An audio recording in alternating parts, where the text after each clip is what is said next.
खुलुमबाय बियो बड'लेण्ड इंखं टेलिभिजन दिनैनि रादाबखौ फरायदों आं तृप्ति बसुमतारिया। दिनैनि गाहाय रादाबाव दं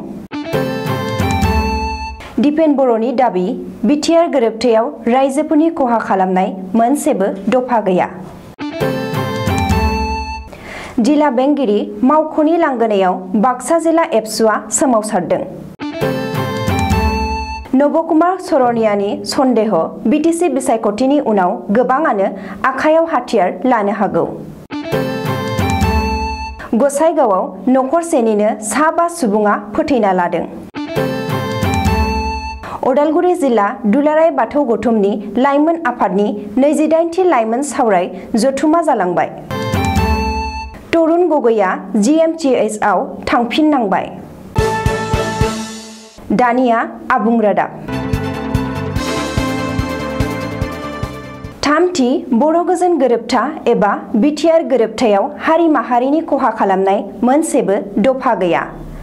भारतनि नखर बिफान, आसामनि नखर बिफान आरो हादरनि बिउर'क्रेट्सफोरा नायबिजिरनानैसो बिटिआर गोरोबथाखौ खालामदों। आइजोफोरनि थाखाय बिटिआर गोरोबथानि दफायाव सोदांनो गोनां दं होननानै दासिमबो नुवाखै। चिरां जिल्लानि काजलगाव दखरा एबसुआ रबिबारखालि बानजायनाय बिटिआर गोरोबथानि बागै रायजो राजाफोरजों सावरायनाय हाबाफारियाव बाहागो लानानै मिरु एबसुनि आफादगिरि दिपेन बर'आ बे बाथ्राखौ बुंदों। दिपेन बर'आ बुंबावदों दि बिटिआर गोरोबथायाव गासैबो हारि हारिसानि जौगानाय आरो समान मोनथायफोरासो दं। बेयाव बयनिबो हानि मोनथाय दं। बबेखानि बिटिसिनि बारग' गाहाय आरो बिपिएफनि आफादगिरि हाग्रामा महिलारिया बुंबोबाय थानाय बिटिआर गोरोबथानि माखासे दफाफोरखौ सोदांफिनाब्ला बर' अना बर'नि गेजेराव एना एनि आरो दाङाबाजि सोमजिगोन होननानै बुंनाया हाग्रामा महिलारिनि राजखान्थिनि रावसो होननानैबो दिपेन बर'आ खौरांगिरिफोरनि सिगाङाव बुंदों। बिपिएफआ फ्रास्ट्रेसनाव भुगिनानैसो बिटिआर गोरोबथाया मोजां नङा, बेयाव जेबो गैया, माखासे दफाफोरखौ सोदांनांगौ बुंगासिनो दं होननानैबो दिपेन बर'आ दाबि खालामदों। बाक्सा जिल्लानि सदर मुसलपुराव थानाय बाक्सा जिल्ला बेंगिरि मावख'नि लांगोनायाव दिनै बाक्सा जिल्ला एबसुनि बानजायनाया 2 घन्टा सोमावसारनाय हाबाफारि बानजायनाय जायो। बिपिएफनि सोद्रोमाफोरा थांनाय 31 अक्ट'बर खालि बरमा दखरा एबसुनि मावख'आव गाग्लोबहैनानै जाथायखौ सोंखारिनानै आरो बेनि हेंथायै बाक्सा जिल्ला एबसुआ दिनै सानजौफु 11 रिंगानिफ्राय 2 घन्टा सोमावसारनाय हाबाफारि लायो। जिल्ला बेंगिरि मावख'नि लांगोनायाव बानजायनाय एबसुनि बे सोमावसारनाय हाबाफारियाव बिपिएफ मुर्दाबाद, बिपिएफनि गुन्डागिरिया सोलिया बायदि बायदि स्लगानजों एबसुनि सोद्रोमाफोरा होस्रिखावदों होननानै मिथिनो मोन्दों। बिटिसि बिसायख'थिनि उनाव गोबांसायानो आखायाव हाथियार लानो हागौ होननानै सन्देह खालामदों क'क्राझार लक सभानि एमपि गण सुरक्षा पार्टीनि गाहाय आरो बिटिसि बिसायख'थिनि बिजाथि नबकुमार सरनिया एबा हिरा सरनियाया। उदालगुरि जिल्लानि रौता बियाबनि सिङाव थानाय धनस्रीकाटआव दोलोनि मोनसे बिसायख'थि फोसावदिंनाय मेलाव रबिबारखालि बाहागो लानानै नबकुमार सरनियाया बुंदों दि बिटिसि ओनसोलाव दासिमबो गोबांथार आयेन बेरेखा हाथियार दं। बबेखानि बिटिसिनि बारग' गाहाय आरो बिपिएफनि आफादगिरि हाग्रामा महिलारिनि आखायाव बेसेबां आयेन बेरेखा हाथियार दं बेखौ बयबो मिथिगौ होननानैबो नब सरनियाया बुंदों आरो फैबाय थानाय बिटिसि बिसायख'थियाव जिएसपिआ सोरखार दानो हायाब्ला बिटिसि ओनसोलाव थानाय गासैबो आयेन बेरेखा हाथियारफोरखौ बोखांगोन होननानै दाबि खालामदों एमपि नबकुमार सरनियाया। नबकुमार सरनियाया बुंबावदों दि फैबाय थानाय बिटिसि बिसायख'थियाव जिएसपि दोलोआ मोन 30निबो बांसिन मासियाव देरहानानै बिटिसिखौ दखल खालामगोन। बबेखानि जिएसपिआ बिटिसि दखल खालामनो हायोब्ला नबकुमार सरनियाया गावनो बिटिसिनि गाहाय मावफुंगिरि जागोन होननानैबो दाबि खालामदों। क'क्राझार जिल्लानि गसाइगावआव नखरसेनिनो साबा सुबुंफोरा गोदोनायाव दौलें लागायनानै गावखौनो फोथैना लादों। बे जाथाया जादों गसाइगाव महकुमानि बेन्दोंआव थानाय तुलसीबिलाव। दिनै फुङाव तुलसीबिल गामिनि निर्मल पाल 52 बोसोरजों लोगोसे बिनि नखरनि साबा सुबुंफोरा गावसोरखौनो फोथैना लानाय थासारियाव बोखांनो हायो। मख'नो गोनांदि बे जाथाया ओनसोलाव बयखौबो सोमोनांहोदों।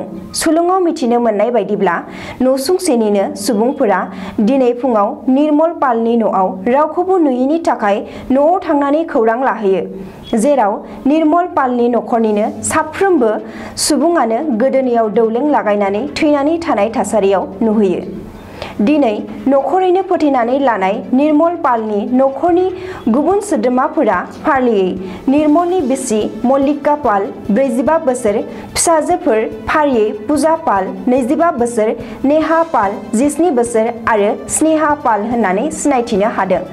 बे जाथायनि बागै खौरां मोननाय लोगो लोगो गसाइगाव महकुमानि SDPO आरो गसाइगाव थानानि OCआ जाथायसालियाव थांनानै खौरां लाहैयो आरो गोथै सहफोरखौ बोख्लायनानै आनजाद नायनो दैथायहरो। बबेखानि निर्मल पालआ तुलसीबिल बाजाराव भारत गेसनि साब एजेन्टमोन, नाथाय गावनि बिजनेसखौ सालायनायाव बियो लाख लाख रां दाहार जानायनि थाखाय माखासे समनिफ्रायनो डिप्रेसनाव दंमोन होननानै गामिनि सुबुंफोरा फोरमायदों।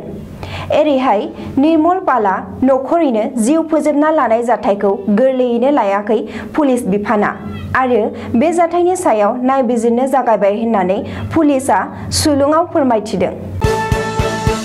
उदालगुरि जिल्ला दुलाराय बाथौ गौथुम लाइमोन आफादनि 28थि लाइमोन सावराय जथुमा थांनाय 1 नबेम्बर रबिबारखालि गाजा गोमजायै खुंफुंजालांबाय। रबिबारखालि सानसेनि हाबाफारिजों उदालगुरि जिल्लानि बेन्दोंआव थानाय फुयाकाट बियाब खेराइसालियाव उदालगुरि जिल्ला दुलाराय बाथौ गौथुम लाइमोन आफादनि 28थि लाइमोन सावराय जथुमखौ खुंफुंनाय जायो। सुलुङाव मिथिनो मोननाय बायदिब्ला दुलाराय बाथौ गौथुम उदालगुरि जिल्ला लाइमोन आफादनि 28थि लाइमोन सावराय मेलखौ लोब्बा लानानै सनिबारखालि मोनाबिलियाव जिल्ला लाइमोन आफादनि आफादगिरि बिनय मुसाहारिनि दैदेननायाव मोनसे जर'खा मावफुं मेल जुथुमनाय जायो आरो माखासे बिथिङाव सावरायनाय जायो।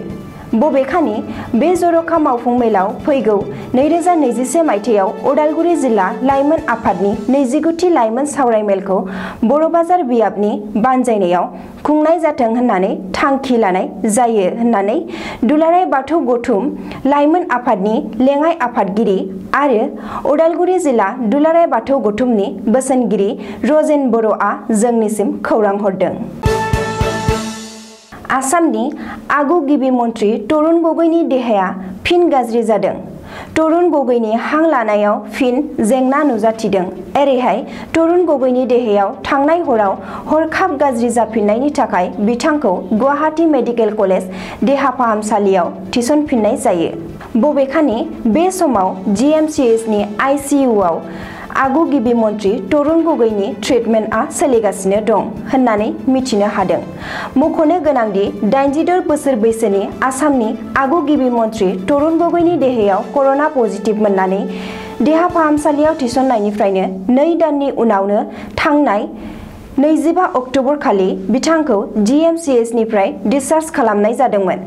GMCHनिफ्राय डिसचार्ज खालामनाय जादोंमोनब्लाबो बिथांखौ डक्टरफोरनि जोथोन लानायावनो लाखिनाय जादोंमोन।